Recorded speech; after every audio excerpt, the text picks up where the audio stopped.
ఇప్పుడు శ్రీరెడ్డి అన్నవాడు మంచివాడు అంటారా? ఆవిడ పాపం శ్రీరెడ్డి మంచి ఆమె ఇక చెప్పేదా కాదు సార్ ఆమె. ఉమ్, అంటే ఓయో రూమ్ లో దొరికే ఆమె మంచిదని మీరు మాట్లాడుతుంటే నాకు అర్థం కావట్లా. అంటే ఆమె ఏంటో ఆ క్యారెక్టర్ ఏంటో అందరికీ తెలుసు. ఆవిడ మంచివాడుగా రోజు టీవీలో మాట్లాడుతుంటది అందరితో బాగా, అంటే విషయాలు, ఒక చిరంజీవి గారు కానీ పవన్ కళ్యాణ్ గురించి ఇంకా అందరూ. ఒక్కసారి ఆమె వీడియో మీరు చూడలేదు అనుకుంటా. ఉమ్, ఆమె ఎలాంటిదో ఏంటో ఆమె క్యారెక్టర్ లేదు సార్. ఉమ్, ఆ మాట్లాడే మాటలు కానీ ఒక వేసే ఏ విధంగా అయితే ఒక వేసేనే నయం సార్. ఉమ్, ఏదో తన కడుపు కోసం తన కుటుంబం కోసం అట్లాగా ఉండాల్సి వచ్చింది, కానీ ఏం అట్లా కాదు.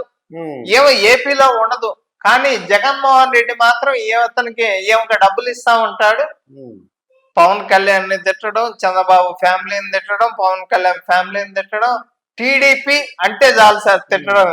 షర్మిల గారిని ఇప్పుడు తిడుతున్నారు. షర్మిలాని విపరీతంగా తిట్టింది సార్. అయ్యో, సొంత అన్నయ్య అయి ఉండి కూడా షర్మిలాని తిట్టిన తిట్లకి ఊరుకుంటున్నాడు అంటే ఉమ్, జగన్మోహన్ రెడ్డి చేసిన పనే.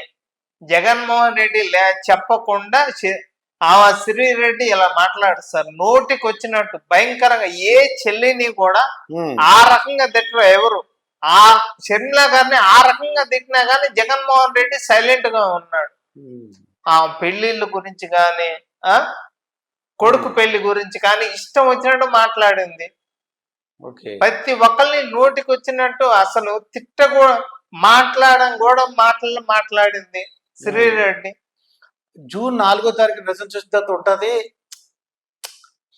అలా అందండి. చూసారా ఆ వీడియో? అది భలే చాలా బాగుంటది. అది ఎవరు శ్రీరెడ్డి భలే ఉంటది, చాలా బాగుంటది. అది ఎవరు గెలిచారు నిజంగా వైఎస్ఆర్ సిపికి గనక సేమ్ ఇదే సీట్లు వచ్చినట్టయితే ఉంటది.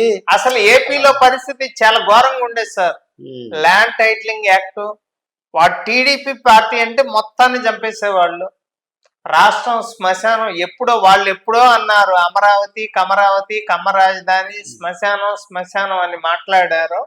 వీళ్ళు అధికారంలోకి వచ్చినట్లయితే అదే జరిగేది. మీకు మాచర్లలో సంఘటనలు జరిగినాయి కరెక్ట్ గా ఎలక్షన్ టైంలో. కూటమిలో భాగంగా బీజేపీతో పొత్తు పెట్టుకున్నారు కాబట్టే ఒక మాచర్లో ఒక సంఘటన జరిగింది. బీజేపీతో గనక టీడీపీ పొత్తు పెట్టుకున్నట్టయితే మాచర్లో జరిగిన సంఘటన 26 జిల్లాల్లో జరిగేది.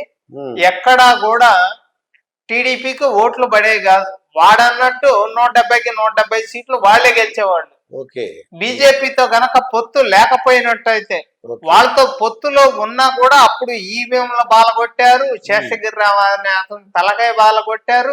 ఇలాంటి సంఘటనలు ఎన్నో జరిగినాయి. ఒక మహిళ మీద ఇక్కడ సార్ గొడ్డలతో దాడి చేసినా కానీ ఆమె అక్కడి నుంచి ఎలక్షన్ డ్యూటీలో నుంచి లెగల సాయంత్రం దాకా అక్కడే కూర్చోండి సార్.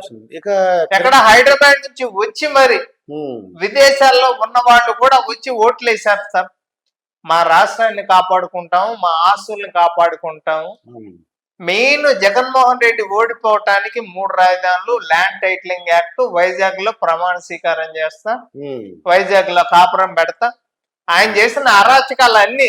ఇప్పుడు కిరణ్ గారు ఈయన ఏమంటున్నారంటే జగన్మోహన్ రెడ్డి గారు పక్కనే సీట్ కావాలని RRR గారు ఉన్నారు కదా, రఘురామకృష్ణరాజు గారు, అసెంబ్లీలో ఆయన పక్కనే సీట్ కావాలని అడుగుతున్నారు. ఈయన ఎవరు? జగన్మోహన్ రెడ్డి అడిగాడా సీట్? రఘురామకృష్ణరాజు గారు అడుగుతున్నారు అసెంబ్లీలో సీట్ కావాలని. ఆయన మామూలుగానే ఫుట్బాల్ ఆడుకుంటాడు.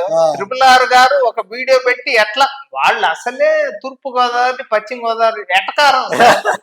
వాళ్ళు చేసి తూర్పు గోదావరి పశ్చిమ గోదావరి జిల్లా వాళ్ళు చేసే వెటకారం ముందు వాళ్ళు మాటలతోనే చంపేస్తారు.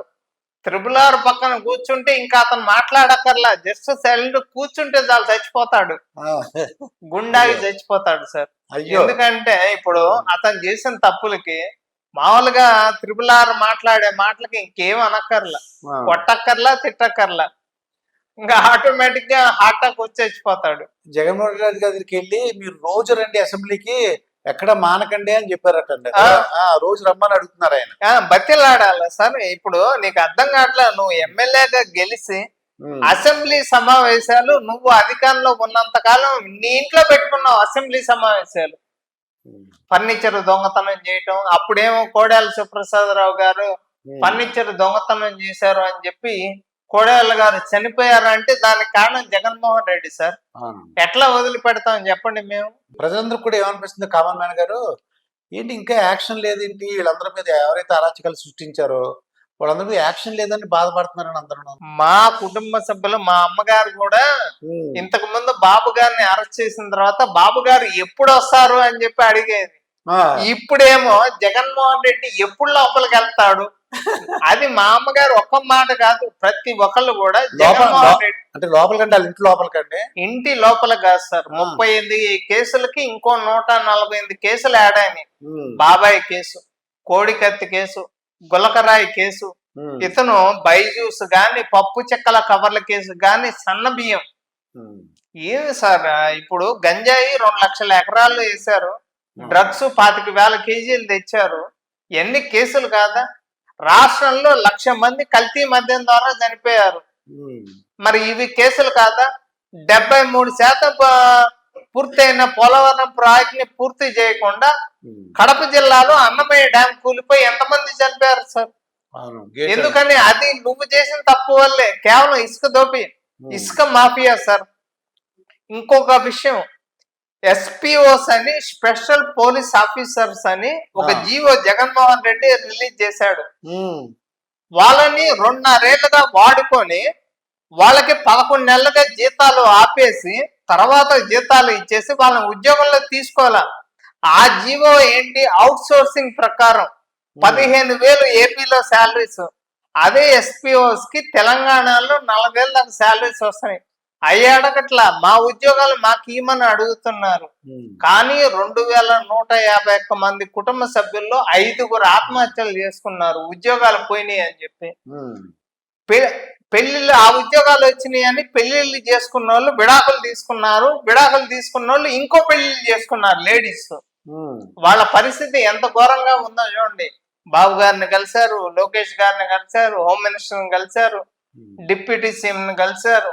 మా పోస్టులు మాకు ఇవ్వండి సార్. అది మాకు 500 కోట్ల విలువైనవి పట్టుకున్నారు జగన్మోహన్ రెడ్డి అధికారంలో ఉన్నప్పుడు. బంగారం గాని, ఇసుక మాఫియా గాని, కల్తీ మద్యం గాని, డ్రగ్స్ గాని, గంజాయి గాని అన్ని.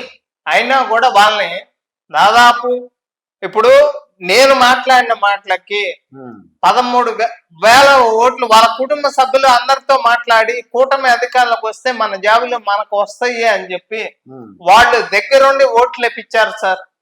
నేను మాట్లాడేందంటే వాళ్ళ ఎస్పీఓస్ కి వాళ్ళ ఉద్యోగాలు వాళ్ళకి రావాలి. అదే జీవో ప్రకారం అవుట్ సోర్సింగ్ లో ఇస్తే రేపు వాళ్ళకి పర్మనెంట్ అయిద్దా, వాళ్ళకి పెన్షన్ వచ్చిద్దా అనేది తర్వాత విషయం సార్.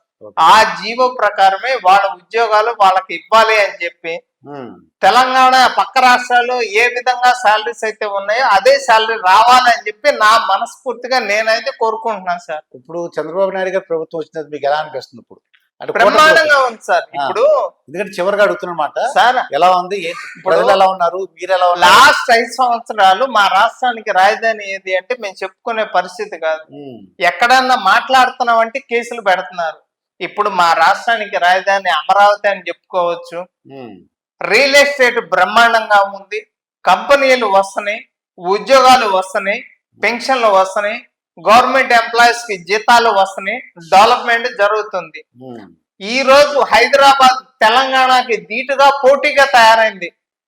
లాస్ట్ 5 సంవత్సరాలు గనక చంద్రబాబు గారు వచ్చినట్టయితే ఈ రోజు హైదరాబాద్ తలదన్నే విధంగా ఉండేది. కానీ ఎప్పటికైనా కానీ తెలంగాణలో మెట్రో ట్రైన్ ఉంది, కానీ ఏపీలో అవి లేదు. మాకు రాజధానే లేదు సార్. లాస్ట్ 5 సంవత్సరాలు మేము ఎన్ని ఇబ్బందులు పడ్డామో మాకు తెలుసు. మాట్లాడితే కేసులు పెట్టారు. మనుషుల్ని, దళితుల్ని ఎంతమంది చంపారు? 1,588 మందిని చంపినా కూడా ఎప్పుడు రాని జగన్మోహన్ రెడ్డి ఇప్పుడు దగ్గినా తుమ్మినా బయట ఎక్కడైనా శవం కనపడితే ఏదన్నా తప్పు జరిగింది అంటే 11 రోజులైనా పట్టించుకోడు. శవం కనపడింది అంటే 11 సెకండ్లు కూడా ఆగడు. ఎక్కడున్నాడు? శవం ఇక్కడ వినుకొండలో చనిపోయాడు అనేసరికి అతను బెంగళూరులో ఉన్నాడు సార్. బెంగళూరు నుంచి హుటాహుటిన వినుకొండ వచ్చాడు. ఎంత ఖర్చు పెట్టుకుని? 2 కోట్లు ఖర్చు పెట్టుకుని వచ్చాడు. మరి రషీద్ చనిపోయాడు కదా, మట్టి ఖర్చులకి వాళ్ళ ఫ్యామిలీకి ఏమన్నా 1 రూపాయి అన్నా ఇచ్చావా? 11 సీట్లు వచ్చినాయి. 11 రూపాయలు ఇవ్వటం నీకు చేతనైందా? మీరంతా ఢిల్లీకి రండి అంటున్నాడు, అక్కడ ధర్నా చేద్దాం అంటున్నాడు. అక్కడ నువ్వు ధర్నా చేస్తే విజయసాయి రెడ్డికి DNA టెస్ట్ జరగాలి అని చెప్పి విజయసాయి రెడ్డి ఎవరికైతే కడుపు చేశాడో ఆ అమ్మాయి దళిత మహిళ, దళితులు ఆ కోసం ఢిల్లీలో ఆదివాసీలు కానీ దళితులు కానీ ధర్నా చేయడానికి సిద్ధంగా ఉన్నారు ఈయన ఎదురుగానే. ఓకే. ఏది అమిత్ షాకి చెప్పడానికి సార్. అంటే చాలా బాగా చెప్పారు అన్ని విశేషాలు.